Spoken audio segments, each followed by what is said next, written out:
প্রমীলা মুখার্জি ব্লগে স্বাগত। আজকে ছিল রবিবার, তো রবিবারটা আমাদের খুবই মোটামুটি গেছে, কারণ হচ্ছে ছেলেটার শরীরটা কটা ভালো ছিল না, মানে কালকে রোদ গরমে গেছে, এটা ওয়েদার চেঞ্জে, কারণ ডাক্তার দেখিয়েছিলাম।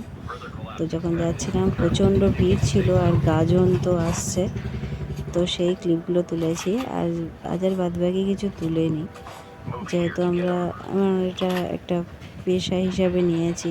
ভিডিওটা চারটে যাচ্ছে, এখন একটু ভালো আছে, তাই ভয়েস ওভারটা এখন করছি। ওই জ্বর এসেছিলো, তো পেটে ব্যথা, তো যাই হোক, এরকম এখন অনেকেরই হচ্ছে। এগুলো তো আবার ছোঁয়াচে, কার থেকে না কার হয়েছে এবার বলা যায় না। তো আমরা তো সাবধানেই থাকি, এই হচ্ছে কথা। তো যাই হোক, এই আছি।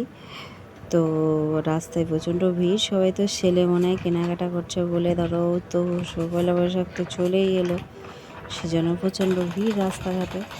এতটাই ভিড় যে মানে টোটোও যেতে পারছে না।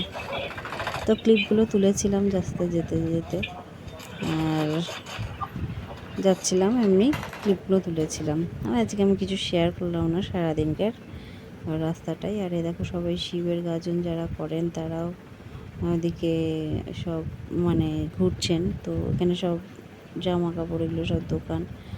তো এইখানে সাইডে সবাই আছেন, হয়তো ভিডিও ক্লিপে তাদেরকেও দেখতে পাবে। এই সামান্য পরিমাণ তুলতে পেরেছি, যারা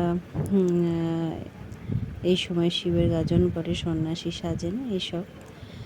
তো রাস্তাটা অনেকটাই দূর, আর অনেকটাই দূরে গিয়েছিলাম, তো সেই ক্ষেত্রে টোটো করে যাচ্ছিলাম। আর এই যে ওনারা ছিলেন, তো ওনারা এখানে শিব ঠাকুর নিয়ে এসেছিলেন হয়তো। তো যাই হোক, আমি আজকে আর বেশি ব্লগটা বাড়াইনি, তো এখানেই শেষ করে দেবো। আজকে এই আমাদের বেতোয়ার সেলটাই নেয় দেখিয়ে দিলাম।